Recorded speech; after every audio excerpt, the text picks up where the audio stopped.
EA just announced that it will be acquired for $52.5 billion. This is breaking news. It's the largest ever private equity buyout. It has been bought by the company Silver Lake Partners. It's Saudi Arabia's sovereign wealth fund, PIF, and Affinity Partners will pay stockholders $210 per share. Affinity Partners is run by President Donald Trump's son in law, Jared Kushner. This is breaking news just coming in. For those who don't know, it was rumored that EA would be bought out. And here we are. So, what does that mean for The Sims? Honestly, hello everyone. Welcome back to the channel. If you're new here, my name is Ricky, and we talk about the Sims over here, a lot of other things. Feel free to like, comment, and subscribe, and check out other videos. I've been planning for this video for quite a while now. After, hearing so many things about EA and The Sims, Adventure Awaits coming out, and just sharing my thoughts on how The Sims could have a brighter future. And then this was just announced, so I was like, okay. And many people are like, is this a new era for The Sims? What does this mean for The Sims? It's being bought by this company. And where's the future? And honestly, y'all, this is how business is. We don't know what the future is gonna look like for The Sims. Um, when The Sims was first acquired by EA, we didn't know the future, and we still don't know the future. So, but I'm hoping that this community will see this as a wake up call, because there's been very divisive about the community. So many other players who have played The Sims lifelong, like me, I remember playing the first Sims over like 20 plus years ago, and it just being the game that was part of childhood life. Many people that love this game want to see it for the better, but we can't see it for the better until we focus on the things that need to be um, said and fixed in order to have a better future. The fact that this game is sitting at $1,500 and most people cannot play it, and this is without mods, without CC. Most people on console can't play it. PC players are having issues playing it. Me, myself personally, haven't opened the game since last year because my game was completely corrupted. Um, that that has to there has to be something said about that. But there's still this push to sell more DLC to the community and sell the game to the community when the other packs that were once sold to the community are, and our people are still buying these packs, by the way, because we have to think about it. New people play The Sims every day, and these packs are being bought without knowing. Um, so I just want to everyone to take a moment and really think about what's going on here and really analyze it. And I'm just gonna share some notes that I wrote down about the future of The Sims. And the title of this video was going to be Dear EA, but I'm going to say Dear The Sims because we don't know what the future of The Sims is going to look like. Um, so let's start off with, in an ideal world, if we had a new era of The Sims, I feel like the first step is to overhaul the game. Like, throw it away, put a pause on it, stop, pause, and deep breathe, because we have to accept that the condition that the game is in right now, outside of like people marketing the game to you, people having like huge PCs and things like that, like if we think about the game for the everyday user, it is not great for the everyday user. So that means the game is not great in its status right now. And especially as you keep adding more DLC, it's not going to help the game. So after we pause, we overhaul the game, then we can get to work. I think the first step is Sims needs a big reconstruction. We need to reconstruct how the game is accessed, because right now the base game is free, right? But base game is limited. So then people feel the need to add DLC. Like in the base game, you can't even have a cat or a dog. You can't like silly things like pass gas, do your laundry. Like you can't have an authentic Sims experience without the DLC. So here's my thoughts about restructuring. First, the base game is still free. So that can be base game still free. I feel like that is a great incentive. People who are just getting introduced to the Sims, things like that. I think that that is okay. But I think the second step is ending DLC completely. We do not need DLC, and I'll get to it later. I'll get to it later. But this like individual release of DLC has to end. The stacking on the microtransactions has to end. Um, the third is that this is controversial. Everyone, hang on to your hats, hang on to your wigs. The creator network needs to end. It needs to be no more. If we have a strong game, we don't need individuals to falsely hype up the game for money. That's point blank, period. Like, if the game is actually good, there will be actual YouTubers who aren't getting paid, affiliated to market the game and promote the game. We don't need the EA Creator Network. I know. Just pause while I say this. Um, the fourth aspect is we need to have tiers of membership. I think that The Sims should be a subscription based platform, and there should be tiers to the membership. I'll get to that in just a second. So when we implement the tiers of membership, I think the fifth thing is that all money that people have spent on The Sims 4 will be contributed towards the new membership. For example, if you have everything, all the kits, the expansion packs, the game packs, everything that's equivalent to almost $1,500, that will be $1,500 going towards your first year or plus of membership, if that makes sense, to make up for the exploitation of The Sims 4. That's my idea. I think it's a great way to keep your consumer base and to introduce new people to the game.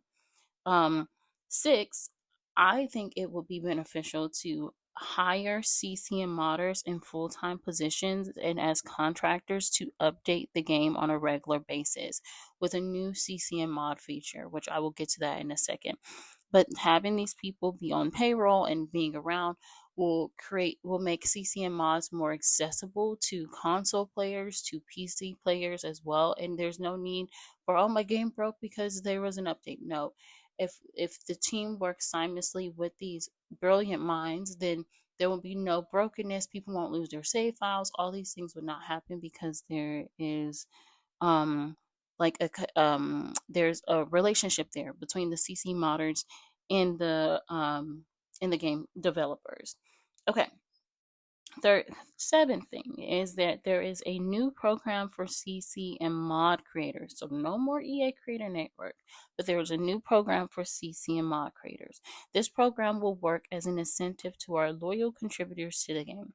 Based on the amount of CC and mods contributed and the necessity for updates and fixes, they will be incentivized as contractors. So CCM modders would be either a full time position or as contractors, working on within a network and working with the game developer team to have a seamless gaming experience. And I'll get to that in just a second. My idea is that the CCM mods are embedded in the game.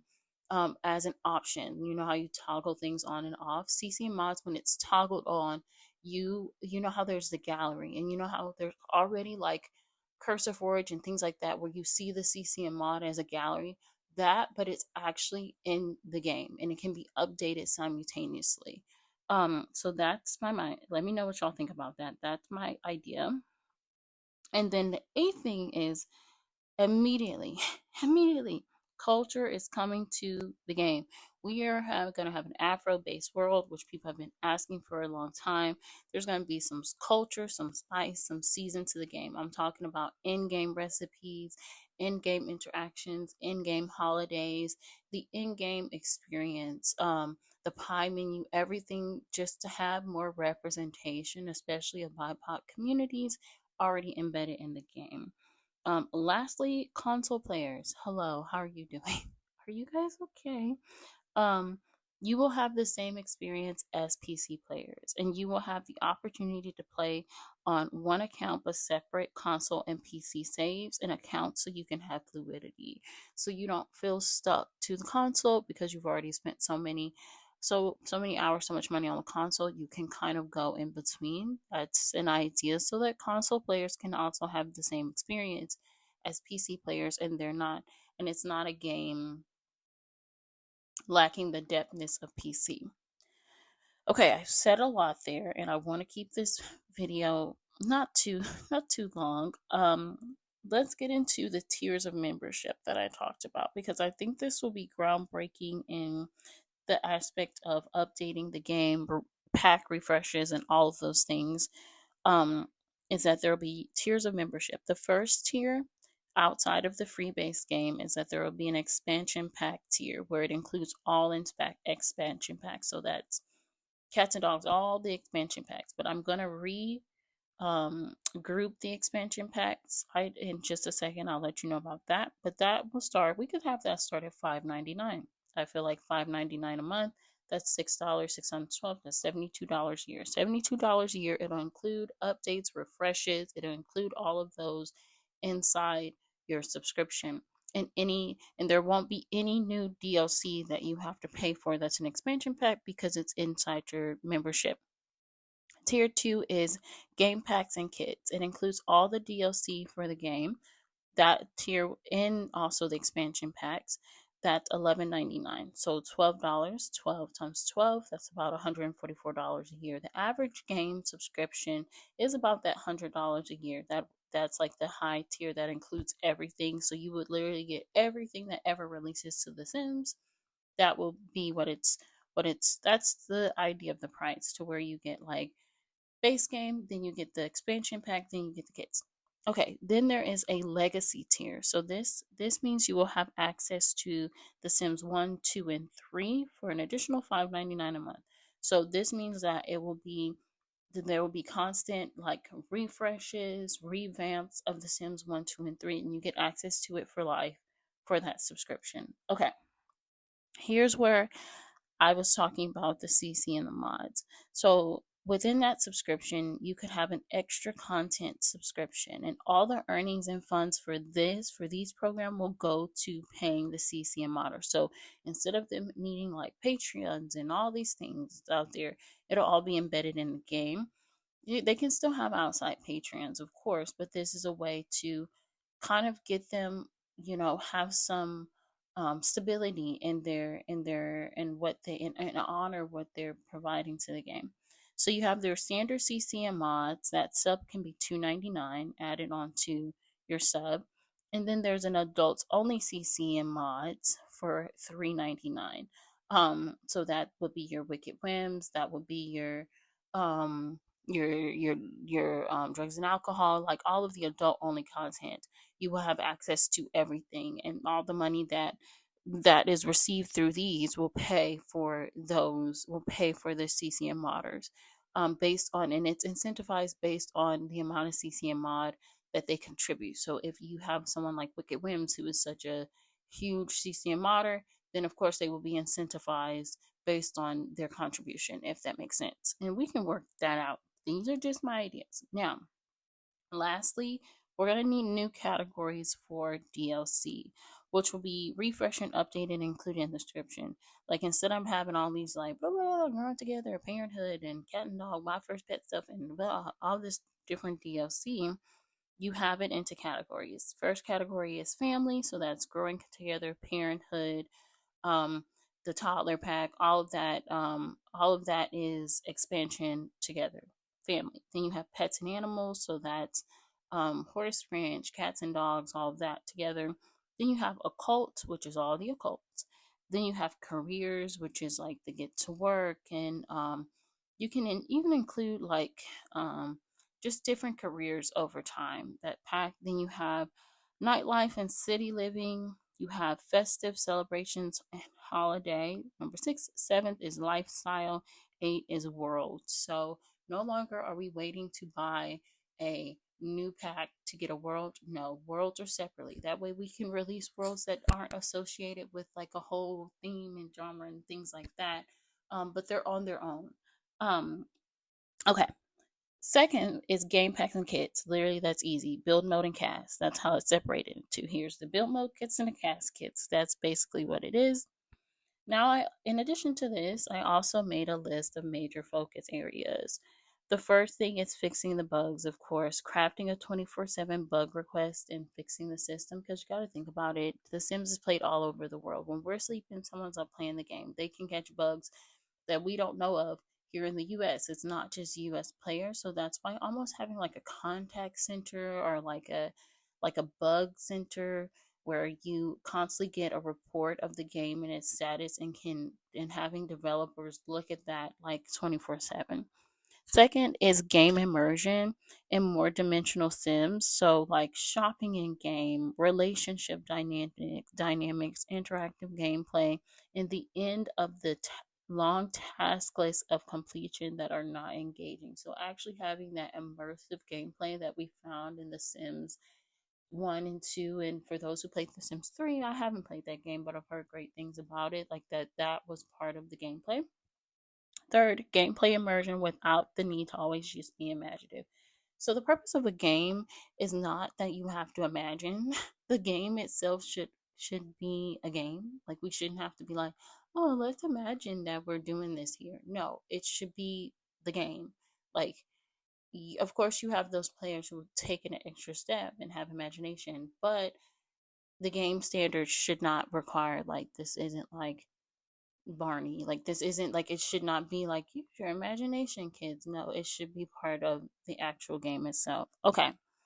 Lastly, world depth. So the worlds do need to be more depth, more interactive, more than just rabbit holes, more than just click here, read this, oh, do this, get this thing in your pocket. It should be like world, like it should be immersive, like immersive world play. And I don't know if this would mean like open worlds with like transportation and ways to get around and things like that to make it feel like that, but I feel like that's kind of what the Sims need, but there might be other ways outside of that. So I would love to hear your thoughts on that. What do you think about when you think of like being immersed in a game? Being immersed in the world of the game. Let me know what you think.